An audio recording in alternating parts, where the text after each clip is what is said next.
मेरे प्यारे दोस्तों, जिसका आपको बेसब्री से इंतजार था वो घड़ी आ चुकी है। जो कि आप लोग त्रिकोणमिति का बेसब्री से इंतजार कर रहे थे, वो गुरुजी आपको ले त्रिकोणमिति का चैप्टर लेके आ चुका है।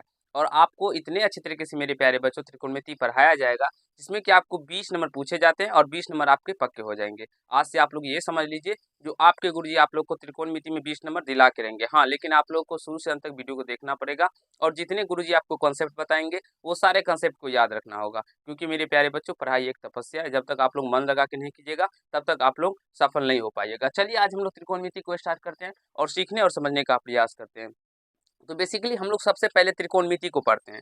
तो त्रिकोणमिति में आप सभी जानते हैं, जो हम लोग साइन, कॉस, टेन, कोसेक, सेक और कॉट के बारे में पढ़ते हैं। लेकिन उससे पहले कुछ हम लोग इसके बारे में जान लेते हैं। जैसे कि आप लोग वैसे बुक में पढ़े होंगे, जो त्रि का मतलब होता है तीन, कोण का मतलब होता है भुजा, और मेट्रोन का मतलब होता है मापना। ये सारे आप लोग पढ़ ही लिए होंगे। नहीं पढ़े हैं तो मैं आप लोग को फिर से समझा देता हूँ। जो त्रिकोणमिति का अर्थ होता है त्रिभुज की भुजा एवं कोण के बारे में संबंध स्थापित करना। त्रिभुज की भुजा और कोण के बीच संबंध स्थापित करना, ये हमारा त्रिकोणमिति होता है। लेकिन आज हम लोग इसमें पढ़ने वाले कुछ अलग अलग हट के भी चीज पढ़ेंगे, जो आप लोग नहीं पढ़े होंगे मेरे प्यारे बच्चों, ठीक है। वो सब सारे कंसेप्टों को भी सीखेंगे। तो चलिए सबसे पहले आप लोग ये समझ लीजिए, त्रिकोणमिति में हम लोग एक राइट एंगल ट्रायंगल का उपयोग करते हैं, और राइट एंगल ट्रायंगल के ही माध्यम से सारे प्रश्नों को सॉल्व करते हैं और उसे सीखते हैं, समझने का प्रयास करते हैं। तो सबसे पहले हम एक राइट एंगल ट्रायंगल बनाते हैं, जिसको कि हम लोग समकोण त्रिभुज कहते हैं। तो और उसमें आप लोग के लिए समझना बहुत ही आवश्यक होता है। तो सबसे पहले हम लोग एक राइट एंगल ट्रायंगल तैयार करते हैं, यानी कि ड्रॉ करते हैं। आप लोग यहाँ से देख सकते हैं हमारा राइट एंगल ट्रायंगल। आप लोग भी इसी स्केल की सहायता से बना सकते हैं अपने घरों पर। हम एक राइट एंगल ट्रायंगल बना रहे हैं मेरे प्यारे बच्चों। ये हमने एक राइट एंगल ट्रायंगल बनाया। अब इसका कुछ ना कुछ तो नाम होगा। चलिए इसका कुछ ना कुछ नाम दे देते हैं। यहाँ से ये ए दे देते हैं, ये बी दे देते हैं और ये सी देते हैं। बहुत सारे बच्चे को क्या होता है, तो वो त्रिकोणमिति स्टार्ट करते हैं, लेकिन उनको पता ही नहीं होता है जो राइट एंगल ट्रायंगल में कौन सा लंब होता है, कौन सा भुजा होता है, कौन सा आधार होता है। बेसिकली वही नहीं पता होता है, और वहीं पे वो गलत करते हैं। क्योंकि जो कि छोटे छोटे चीज होते हैं मेरे प्यारे बच्चों, और ये सारे टीचर आपको समझाएंगे भी नहीं, क्योंकि ये बच्चों वाला प्रश्न होता है। हम लोग क्लास 8 क्लास 9 में ही सीखते आ रहे होते हैं, इसीलिए बहुत सारे गुरुजी इसको इग्नोर भी करते हैं। लेकिन मैं आप लोग को सारे छोटे छोटे पॉइंट पे बताऊंगा, अगर आपके एग्जाम में आते हैं तो वो समझ में आता है। ये देखिए 90 डिग्री हो जाएगा। अब देखिए सबसे पहले तो ये समझ लीजिए, जो 90 डिग्री के सामने की भुजा जो होगी मेरे प्यारे दोस्तों, वो क्या हो जाएगा, तो कर्ण हो जाएगा। क्या हो जाएगा, कर्ण हो जाएगा। इसे हम लोग कर्ण के नाम से जानते हैं। अगर हम लोग इससे बात करें तो क्या कहते हैं, कर्ण कहते हैं। इसका इंग्लिश होता है हाइपोटेन्यूज, HYPOTENUSE, हाइपोटेन्यूज, यानी कि इंग्लिश होता है कर्ण। ये हो गया। अब चाहे तो आप लोग लंब इसको भी दे सकते हैं और लंब इसको भी दे सकते हैं, आधार इसको भी दे सकते हैं, आधार इसको भी दे सकते हैं। अभी क्योंकि जब तक कि कोण दर्शाया नहीं गया हो। अब जब कोण दर्शा दिया जाएगा मेरे प्यारे दोस्तों, तो उस कोण के अकॉर्डिंग हमें लंब और आधार को निर्धारित करना होता है। हमारा कर्ण हमेशा फिक्स होता है। जो 90 डिग्री के सामने की भुजा को हम लोग क्या कहते हैं, कर्ण कहते हैं। या आप लोग समकोण त्रिभुज में बड़ी भुजा जो होती है वो कर्ण होता है। लेकिन बस इतना समझ लीजिए, जो लंब और आधार हमारा फिक्स नहीं होता है, वो कभी ये भी हो सकता है, कभी ये भी हो सकता है। तो उसके लिए हमें उस कोण के अकॉर्डिंग चलना होता है, जो हमें कौन सा कोण के अकॉर्डिंग चलना है उसके लिए। अगर मान लीजिए यहाँ पे हम कोण सी का बात करते हैं, तो कोण सी के अकॉर्डिंग हमारा ये लंब हो जाएगा। कोण सी के सामने वाली भुजा जो होगी मेरे प्यारे दोस्तों, ये क्या हो जाएगा, लंब हो जाएगा। जिसे हम लोग पी से डिनोट कहते हैं करते हैं, इसे हम लोग एच से डिनोट करते हैं मेरे प्यारे बच्चों, ठीक है। आ रहा है बाबू समझ में, इसे हम लोग एच से डिनोट करते हैं, इसे पी से डिनोट करते हैं। और जो ये शेष बच गया भुजा, ये क्या हो जाएगा, आधार हो जाएगा। इसे हम लोग इसे परपेंडिकुलर कहते हैं। अभी मैं आप लोग को तीनों का इंग्लिश लिख दूंगा। अब यहाँ से इसे हम क्या कहते हैं, आधार कहते हैं, बेस।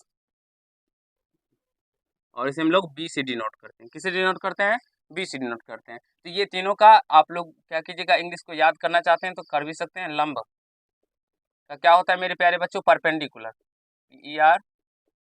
PERPENDICULAR,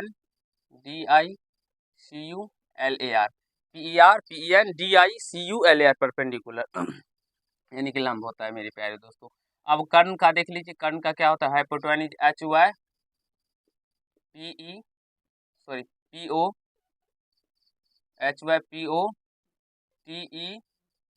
POTENUSE, हाइपोटेन्यूज यानी कि कर्ण होता है मेरे प्यारे बच्चों। और आधार, आधार का क्या होता है, बेस, BASE। और आप सभी को पता होगा, जो लंब को हम लोग पी से सूचित करते हैं, आधार को एच से, और कर्ण को बेस को बी से। आप बोलेंगे सर हम इसे क्यों सूचित करते हैं, मेरे प्यारे बच्चों, अगर हमें छोटी स्पेस हो, छोटा, और उसमें हमें लंब लिखना हो, तो हमें ज़्यादा समय लग जाएगा मेरे प्यारे, तो समय भी ज़्यादा लगेगा और स्पेस भी ज़्यादा लगेगा। और यहाँ से अगर हम इसका पी लिखते हैं मेरे प्यारे बच्चों, तो उसमें होता क्या है, तो वो छोटा से छोटा जगह में भी आ जाएगा और समय का भी हमें बचत होगा, इसीलिए हम इसके शॉर्ट फॉर्म का यूज करते हैं। आ गया समझ में हम इसे शॉर्ट फॉर्म का यूज क्यों करते हैं? ठीक है।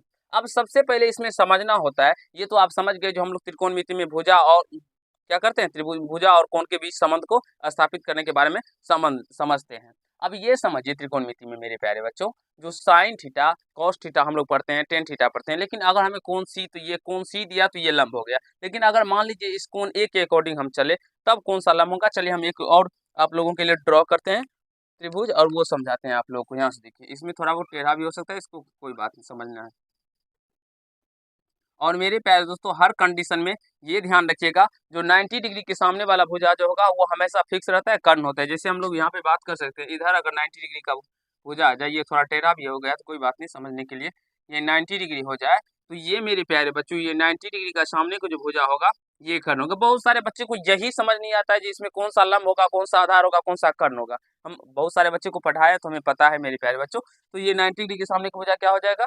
कर्ण हो जाएगा। इसमें ये 90 डिग्री है, तो 90 डिग्री के सामने को ये क्या हो जाएगा? तो कर्ण हो जाएगा। समझ में आ रहा है बाबू? और ये कोण अगर मान लीजिए ए दे दिया जाए, ये बी दे दिया जाए और ये सी दे दिया जाए, और इस कोण के अकॉर्डिंग हमें कहा जाए, तब ये लंब हो जाएगा, तब ये लंब हो जाएगा, और ये क्या हो जाएगा? आधार हो जाएगा। समझ में आ रहा है बाबू? समझ में आ रहा है बाबू? और इसके अकॉर्डिंग ही हमें सारे प्रश्नों को सॉल्व करना होता है। अब बस नाम उल्टा पुल्टा हो सकता है मेरे प्यारे बच्चों, चाहे ए को आप लोग यहाँ पे दे सकते हैं, सी को यहाँ पे भी दे सकते हैं, इससे कोई फर्क नहीं पड़ने वाला है। ठीक है बाबू? बस आपको ध्यान रखना, 90 डिग्री के सामने की वजह आपको कर्ण कहते हैं। बाद में कि जिस कोण के अकॉर्डिंग कहा जाए वो लंब हो जाएगा, उसके सामने की वजह लंब हो जाएगा, और जो बच जाएगा शेष वो क्या हो जाएगा? आधार हो जाएगा। बताइए क्या आप लोगों को इसमें प्रॉब्लम है, या समस्या है, या तकलीफ है बाबू? नहीं ना समझ? अब चलिए हम लोग आगे समझते हैं। तो हम लोग सबसे पहले ये समझिए, समकोण त्रिभुज में एक पाइथागोरस प्रमेय वैज्ञानिक साहब थे, जिन्होंने पाइथागोरस प्रमेय दिए। पाइथागोरस प्रमेय क्या होता है? उन्होंने कहा है किसी समकोण त्रिभुज में कर्ण का जो वर्ग होता है मेरे प्यारे बच्चों, अन्य शेष दो अन्य यानी कि शेष अन्य दो भुजाओं के वर्गों के योगफल के बराबर होता है। और इसका आप लोगों को 8.1 में बहुत ही ज्यादा यूज आएगा। तो इसी हम लोग क्या करते हैं, याद कर लेंगे, सीख लेंगे और समझ लेंगे, जिससे कि अगर आपके एग्जाम में इस तरह के प्रश्न आएंगे तो वो आपसे नहीं छूटना चाहिए मेरे प्यारे बच्चों। ठीक है, तो यहाँ से देखिए, तो सबसे पहले हम हिंदी में आप लोगों के लिए लिखते हैं, कर्ण स्क्वायर क्या होता है? तो कर्ण स्क्वायर इक्वल टू क्या होता है? तो लंब स्क्वायर प्लस आधार स्क्वायर, लंब स्क्वायर प्लस आधार स्क्वायर। कर्ण स्क्वायर अब क्या हो जाएगा मेरे प्यारे बच्चों? लंब स्क्वायर प्लस आधार स्क्वायर। अब कर्ण को हम लोग एच से डिनोट करते हैं, तो एच स्क्वायर बराबर, और लंब को पी स्क्वायर प्लस आधार को बी स्क्वायर। देखिए मेरे प्यारे बच्चों, ये कितने शॉर्ट में हो गए, ये आप लोग समझ सकते हैं। और यही सूत्र का हम लोग बार बार यूज करते हैं। इसी सूत्र के हिसाब से मेरे प्यारे दोस्तों हम प्रश्न को भी सॉल्व करेंगे। हम जितने भी प्रश्न को सॉल्व करेंगे बस एक सूत्र के ही माध्यम से सॉल्व करते हैं। लेकिन अब इसी सूत्र से निकल के आता है लंब के भी सूत्र, आधार का भी सूत्र। लेकिन बेसिकली अगर हम बात करें तो अगर कोई सूत्र है इंपॉर्टेंट, तो मेरे प्यारे बच्चों सबसे ज्यादा इंपॉर्टेंट यही सूत्र है, और इसे याद करना होता है। हम दूसरे सूत्र को याद नहीं करेंगे, उसे हम निकालना सीखेंगे, क्योंकि याद जब तक आप लोग कीजिएगा भूल जाइएगा, और निकालना एक बार सीख जाने से मेरे प्यारे बच्चों आप लोग जिंदगी में नहीं भूल पाइएगा। बहुत सारे टीचर आपको डायरेक्टली ऐसे पी बराबर लिख देंगे, बी बराबर लिख देंगे, एच बराबर लिख देंगे, लेकिन वो समझिए हम लोग ये आता कैसे है, कोई भी फॉर्मूला या कोई सूत्र आया तो आया कहाँ से, जब तक वो नहीं सीख पाइएगा तब तक आप लोग याद करते जाइएगा भूलते जाइएगा, याद करते जाइएगा भूलते जाइएगा। और गणित मेरे प्यारे दोस्तों समझने की चीज है, ना कि याद करने का चीज है मेरे प्यारे बच्चों। ये हिस्ट्री नहीं है या पॉलिटी नहीं है जिसे कि आप लोग रट्टा मार सकते हैं। इसे समझना होता है, अपने माइंड में बैठाना होता है। जब तक समझिएगा नहीं तब तक नहीं होगा। अब यहाँ से अगर मान लीजिए हम लोग एच को निकालना चाहे, एच को चलिए अलग करते हैं, यानी कि एच का मान परिकलित करना है, तो स्क्वायर को हटाना होगा, तो एच बराबर क्या हो जाएगा? स्क्वायर हटता है तो यहाँ पे रूट आता है। पता है बाबू आप लोगों को भी क्या आ जाएगा? P square plus B square. आपका यही एक फॉर्मूला हो गया, जो एच बराबर P square plus B square. और ये आपको कर्ण निकालने में बहुत ज्यादा हेल्प करेगा मेरे प्यारे बच्चों। देखिए इसे याद करना है, ये तो हम निकाले हैं ना, तो इसे याद नहीं करना है, सिंपल में याद रखना है पाइथागोरस प्रमेय, जो कर्ण स्क्वायर बराबर क्या होता है? लंब स्क्वायर प्लस आधार स्क्वायर होता है बाबू। और ये मैंने आप लोगों के लिए सिद्ध भी करके बताया, जो आप लोग देख सकते हैं एक्सरसाइज, जब त्रिभुज चैप्टर बताए थे 6 से लेके 6.5 तक में आप लोगों को ये पाइथागोरस प्रमेय और पाइथागोरस प्रमेय के विलोम को भी साबित किए। तो यहाँ से एच बराबर ये हो गया। आ गया बाबू? अब देखिए अगर मान लीजिए हमें पी स्क्वायर निकालना हो, यानी कि हमें लंब निकालना हो पी स्क्वायर, तो पी स्क्वायर बराबर क्या हो जाएगा? निकालने के बारे में सीखिए। ये प्लस में बी स्क्वायर है, हम इस साइड लेके आ जाएंगे, तो ये क्या हो जाएगा H square minus B square हो जाएगा। तो यहाँ से हम पी बराबर क्या लिखेंगे मेरे प्यारे बच्चों, under root H square minus B square लिखेंगे ना। और यही आपका फॉर्मूला है, इसे ही आप लोग को ध्यान पे रखना है, याद नहीं करना है मेरे प्यारे बच्चों। याद कीजिएगा भूल जाइएगा, याद कीजिएगा तो भूल जाएगा। बस आपको ध्यान पे रखना है और सीखना है, जो कहाँ से आता है वो निकालने के बारे में सीखना है। बस किसने कि हमको जो भी चीज निकालना होता है उसे सिंगल और सिंगल अकेला अकेला रखना होता है। जिसे निकालना, जैसे अकेले रखने के लिए इसको हमें हटाना होगा, तो इसको हटा के क्या करेंगे, हम खा जाएंगे, नहीं मिल पाएगा, तो खाना नहीं है, इसको उस साइड भेज दीजिए। तो उसको उस साइड भेजने पर ये एच स्क्वायर है, तो एच स्क्वायर के पास जाएगा, तो ये प्लस में है, तो उस साइड जाने पर, बराबर के साइड जाने पर ये चिन्ह चेंज हो जाता है, H square minus B square हो गया। हमें स्क्वायर को भी हटाना है, तो स्क्वायर को हटाने के लिए तो आप सभी को पता होगा, जो स्क्वायर हटता है तो इस साइड आने पे ये क्या हो जाता है, रूट में परिणत हो जाता है, इसीलिए रूट हो गया। बस इतना समझ लेने के बाद उसी तरह से हमें बी स्क्वायर का भी मान निकाल सकते हैं। देखिए बाबू नीचे दिखाई पड़ रहा है कि नहीं पड़ रहा है। अब यहाँ से देखिए बी स्क्वायर बराबर क्या हो जाएगा, तो हमें बी स्क्वायर का मान निकालना है, तो बी स्क्वायर हटाना होगा बाबू, तो ये H square minus B square हो जाएगा। और यहाँ से ये बी बराबर क्या हो जाएगा, under root H square minus B square. तो मेरे प्यारे बच्चों, इस सारे सूत्रों को आप लोग बार बार, हम लोग आपको एक ही चीज कहते हैं, इसे सीखिए और बार बार प्रैक्टिस कीजिए, क्योंकि प्रैक्टिस ही आप लोगों को एग्जाम में सफलता हासिल करवा सकता है और आप लोग अच्छे नंबर प्राप्त कर सकते हैं। मेरे प्यारे दोस्तों, केवल और केवल अगर हम बात करें तो त्रिकोणमिति से आप लोगों के 20 नंबर पूछे जाते हैं। कुल नंबर का बात करें तो ये 20 नंबर पूछे जाते हैं। और अगर आप लोग अपने गुरुजी के साथ पढ़ रहे हैं तो ये आप लोग 100% कह सकते हैं, जो विश्वास रखिए। अगर विश्वास नहीं रखते हैं तो कोई बात ही नहीं होता है, लेकिन 100% अगर आप लोग विश्वास रखेंगे और जितना है आपके गुरुजी आप लोग को प्रैक्टिस करने के लिए उतना करके आते हैं, तो आपको 20 नंबर में मैं एक नंबर भी आपको कटने नहीं दूंगा। एक नंबर तो छोड़िए, 0.001 नंबर भी आप लोग का कटेगा नहीं मेरे प्यारे बच्चों। लेकिन आप लोग को जितने आपके गुरुजी बोलेंगे, बस आपको उतना प्रैक्टिस करना होता है, सीखना होता है, समझना होता है। आशा है ये समझ गए होंगे और ये सीख लिए होंगे, और हमें विश्वास है ये आप लोग कम से कम 11 बार इसको प्रैक्टिस कर लीजिएगा, क्योंकि प्रैक्टिस ही आपको सर्वोत्तम रैंक हासिल करवाएगा मेरे प्यारे दोस्तों। चलिए हम इसको मिटा देते हैं, ये समझाने के लिए बताए थे। आशा है आप लोग समझ गए होंगे कि इस कोण के अकॉर्डिंग ये लंब हो जाएगा, इस कोण के अकॉर्डिंग ये लंब हो जाएगा। आ रहा है बाबू समझ में? ठीक है, अब चलिए हम लोग आगे समझते हैं इसमें। मेरे प्यारे बच्चों, इतना समझ लेने के बाद हम लोग समझते हैं इसमें, जो जैसे हम लोग कहते हैं sine theta, cos theta, tan theta, cot theta, ये सारे चीज को समझते हैं। ठीक है, अब यहाँ से देखिए, अगर मान लीजिए इस कोण का नाम हम थीटा देते हैं, ये कोण कितना है, तो थीटा है, डिग्री है। तो अब यहाँ से हम लोग साइन थीटा बराबर क्या होता है, पी बटे एच। तो ये सूत्र को हम लोग पढ़ने जा रहे हैं। ठीक है, सबसे पहले आपके गुरुजी आपके देखिए 8.1 में आप लोग जाएंगे तो साइन थीटा का छोटे छोटे सूत्रों का उपयोग किया गया है। उसके बाद जाएंगे तो फिर कुछ अलग सूत्र का प्रयोग किया गया। उसके बाद जाइएगा तो कुछ अलग सूत्र का प्रयोग किया गया। तो मेरे प्यारे बच्चों, हम ऐसा करते हैं, जो पहले हम आप लोगों को जितने भी सूत्र हैं त्रिकोणमिति का, वो सारे सूत्रों को आप लोगों को पार्ट 1 हो, पार्ट 2 हो, पार्ट 3 हो, इस प्रकार से 1-2 पार्ट आएगा, मैं आप लोगों को कवर करवा दूंगा, सिखा दूंगा। उसके बाद हम लोग जब एक्सरसाइज करेंगे तो वहां पे भी उस सूत्र को फिर से पढ़ेंगे, जो इसमें कौन से सूत्र का काम आएगा। इससे पढ़ लेने से आप लोगों को बेनिफिट ये होगा मेरे प्यारे बच्चों, कुछ कुछ ऐसा प्रश्न होता है जिसमें कि यानी कि आप लोग कह सकते हैं 8.4 वाला सूत्र भी इसमें यानी कि दिया रहता है। जैसे कि आप लोग 8.1 के क्वेश्चन नंबर 7 को जब बनाइएगा तो उसमें दिया हुआ है cot थीटा बराबर 7/8। तो हमें 1 plus sine theta into 1 minus sine theta बटे 1 प्लस cos थीटा और इंटू 1 माइनस cos थीटा का मान ज्ञात करने के लिए, तो जब इस पे आप लोग मान रखिएगा तो इसमें थोड़ा लंबा आ जाएगा। डायरेक्टली अगर 8.4 के एक सूत्र का प्रयोग कर लेते हैं तो ये छोटे से छोटे में आंसर निकल के आ जाता है। जैसे कि क्या करना पड़ेगा, तो a plus B into A minus B के फॉर्म पे लगा के, और वहां से आ जाएगा 1 माइनस साइन स्क्वायर थीटा, और 1 माइनस साइन स्क्वायर थीटा होता है मेरे पास तो 8.4 का सूत्र, तो ये हो जाएगा cos स्क्वायर थीटा। ये अभी आपको समझ में नहीं आ रहा है क्योंकि आप लोग वो सूत्र नहीं पढ़े हैं, तो जब मैं आप लोग को समझाऊंगा तो आपको समझ में आ जाएगा। इसीलिए हम लोग पहले सारे सूत्रों को पढ़ते हैं, सीखने समझने का प्रयास करते हैं। अब देखिए मेरे प्यारे बच्चों, अगर हम बात करें तो ये देखिए साइन थीटा का जो सूत्र होता है वो क्या होता है, पी बटे एच हो जाएगा। यहाँ पे थीटा दिए क्योंकि इस कोण का एक हमें कोण के अकॉर्डिंग चलना होता है। आप हमेशा याद रखिएगा, जो अगर मान लीजिए ये साइन ए है तो हम लोग इसको कभी भी ऐसे नहीं लिख सकते हैं साइन गुना ए। अगर ऐसे लिखेंगे तो ये गलत हो जाएगा। ये कोण ए का मान होता है मेरे पास, तो ये साइन गुना ए नहीं होता है। ठीक है बाबू, आ रहा है समझ में? समझ में आ रहा है ना? ठीक है, यहाँ से आप लोग समझ गए होंगे। और अगर मान लीजिए इस प्रकार से हो साइन ए का होल स्क्वायर हो, तो हम इसको ऐसे लिख सकते हैं मेरे पे, इसे ऐसे लिखेंगे साइन स्क्वायर ए लिखेंगे, ना कि हम इसको साइन स्क्वायर और ए स्क्वायर लिखेंगे, क्योंकि अगर मान लीजिए अलजेब्रा पढ़ते थे, अलजेब्रा में एक्स और वाई का स्क्वायर होता था, तो यहाँ पे हम लोग एक्स स्क्वायर वाई स्क्वायर लिखते थे। तो बहुत हमारे होनहार विद्यार्थी क्या करते हैं, तेज रहते हैं, वो अपने माइंड का प्रयोग करते हैं, साइन ए का स्क्वायर वो समझते हैं इसका भी स्क्वायर, इसका भी स्क्वायर, तो इसका दोनों का स्क्वायर दे देता है। लेकिन ऐसे नहीं लिखना है, ये गलत है, आप लोग को ऐसे लिखना। आ रहा है बाबू समझ में? कहीं से कोई दिक्कत, समस्या, तकलीफ नहीं हुआ होगा, बस इतना ध्यान रखना होता है। और कुछ कुछ इसमें पद होते हैं, जैसे कि हम बात कर सकते हैं साइन को हम लोग इसमें देखिए, सबसे पहले साइन थीटा हम लोग पढ़ने जा रहे हैं, इसलिए मैं आप लोग को थोड़ा सा समझा देता हूँ। ये चीज समझ लीजिए, देखिए साइन SIN होता है, इसको हम लोग शॉर्ट में साइन लिखे हैं, ठीक है बाबू।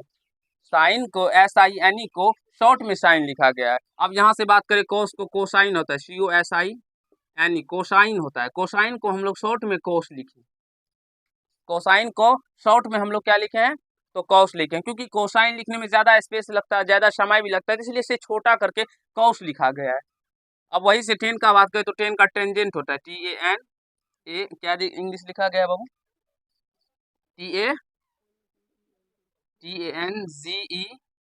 TANGENT, टेंजेंट को हम लोग टेन लिखते हैं। तो उसी प्रकार से सारे निष्पत्तियां का जो ये 6 निष्पत्तियां हैं मेरे प्यारे बच्चों, ये सारे निष्पत्तियां का अलग अलग नाम है, आप लोग बुक में देख लीजिएगा, आप लोग समझ जाइएगा, अलग अलग नाम है, इसको शॉर्ट में लिखा गया है, ठीक है बाबू। आप लोग को 8.1 के एग्जाम्पल, जब आप लोग 8.1 के एक्सरसाइज यानी आप 8.1 के क्वेश्चन नंबर 11 बनाइएगा, तो उसमें ऑब्जेक्टिव दिया गया है, 4-5 ऑब्जेक्टिव दिया गया है, तो उसमें एक ऑब्जेक्टिव में आप लोगों को देखने को मिलेगा ये कोस वाला है या कोशेक वाला रहेगा देखने को, जिसके शॉर्ट में क्या लिख सकते हैं, नहीं लिख सकते हैं, इसको शॉर्ट में ये लिखा गया है या ये लिखा गया, तो इसीलिए हम लोग इसमें भी इसके शॉर्ट नाम को पढ़ रहे हैं। तो चलिए, बेसिकली पूछा नहीं जाता है, थोड़े एक बहुत आएंगे तो आप लोग देख लीजिएगा। साइन थीटा बराबर क्या होता है, P/H होता है। अब यहाँ से कॉस थीटा बराबर क्या होता है, B/H होता है। अब PHB तो आप लोग समझ गए होंगे, क्योंकि P होता है लंब और कर्ण होता है, H क्या होता है, कर्ण होता है, B होता है आधार, H क्या होता है, कर्ण होता है, ये समझिए। और हमेशा याद रखिएगा मेरे प्यारे बच्चों, H जो होता है वो बड़ी भुजा होती है, यानी H का मान हमेशा बड़ा आएगा। अब कोई ऐसा नहीं हो सकता है जिसमें कि H का मान छोटा आएगा, वो मैं आप लोग को जब सवाल बनाऊंगा तो वहाँ पे भी समझाऊंगा, यहाँ पे बस समझते चलना है। टेन थीटा इक्वल टू क्या हो जाएगा, तो P/B। अब क्या होता है, तो साइन का उल्टा होता है कौशिक, साइन का उल्टा क्या होता है मेरे प्यारे बच्चों, कौशिक, कौशिक थीटा बराबर क्या हो जाएगा, तो उसे उल्टा कर देना है, तो H/P। और कॉस थीटा का उल्टा होता है सेक, तो सेक थीटा बराबर H/B हो जाएगा, H/, क्या हो जाएगा, B हो जाएगा। और कॉट थीटा बराबर क्या हो जाएगा, B/P हो जाएगा। समझ में आ रहा है बाबू, ये इसके उल्टे होते हैं मेरे प्यारे बच्चों। अब इसको आप लोग बोलेंगे सर क्या करते हैं, इसको कोई ट्रिक बताई दीजिए याद करने के लिए। जब मेरे प्यारे बच्चों आप लोग पढ़ते हैं तो इसको थोड़ा सा ध्यान पर नहीं रखते हैं, sine theta P/H, cos theta P/H, tan theta P/B, बस एक 3 को तो याद रखना है, बस उसके बाद उसको क्या करना है, उल्टा कर देना। ये आप लोग अपने माइंड में रखिए, इसको याद करना होता है। और नहीं, अगर आप लोग सूत्र का खोजते हैं तो सूत्र भी होता है, ट्रिक भी होता है, बहुत सारे टीचर आप लोग को बताए भी होंगे मेरे पास। तो ये ऐसे करके लाल बट्टे कक्का KKA, ऐसे आप लोग याद रख सकते हैं। ये साइन थीटा का तो लंब बट्टे कर्ण हो जाएगा, L/K यानी कि लंब बट्टे कर्ण। कॉस थीटा का आधार बट्टे कर्ण, A/K मतलब आधार बट्टे कर्ण। और टेन थीटा का लंब बट्टे आधार, L से मतलब लंब, और A से क्या हो जाएगा, आधार। ये हो गया लंब आधार लंब, ये हो गया कर्ण कर्ण A, यानी कि लाल बटे कक्का, यानी कि KKA, ध्यान में रखिएगा, LAL बटे KKA। ऐसे भी, और अगर बात करें वही कोसेक थीटा का तो बस उल्टा कर देना है, K/L, कर्ण बटे लंब। उसके बाद अगर बात करें सेक थीटा का तो कर्ण बटे आधार, उसी पर बात करें कोट थीटा का तो आधार बटे लंब। तो ऐसे भी आप लोग याद कर सकते हैं। तो याद करने के लिए आपको जो तरीका अच्छा लगे, जो भी बेस्ट लगे, उसको रिवाइज कर लीजिए। कम से कम 12 बार, 21 बार, 25 बार कम से कम इसको लिखना होगा मेरे प्यारे बच्चों। तो आशा है ये जो मैंने आप लोग को यहाँ पे अभी बताया है वो चीज़ समझ में आ गया होगा, कहीं से कोई दिक्कत या समस्या नहीं हुआ होगा। तो हम लोग पार्ट 1 में फिलहाल इतना ही समझते हैं और सीखने और समझने का प्रयास करते हैं। नेक्स्ट पार्ट में हम लोग इसके साइन कॉस टेन के और नए नए सूत्रों को सीखेंगे और समझने का प्रयास करेंगे। अब मेरे प्यारे बच्चों, आप लोग को वो सूत्र भी पढ़ाया जाएगा जो कि आपके बुक के अकॉर्डिंग नहीं है, थोड़ा बहुत अलग से भी मैं आप लोग को बताऊंगा, जो कि आप लोगों के लिए समझना आवश्यक रहेगा। तो चलिए आज के पार्ट में इतना ही करते हैं। अगर आप लोग को समझ में आ गया होगा तो वीडियो को लाइक कर दीजिएगा, कैसा लगा ये कमेंट कीजिएगा, और यदि चैनल पर नए होंगे तो इनको सब्सक्राइब करके बेल आइकन को प्रेस कर दीजिएगा, जिससे कि आपके गुरुजी का वीडियो नोटिफिकेशन आप तक पहुंचता है। धन्यवाद।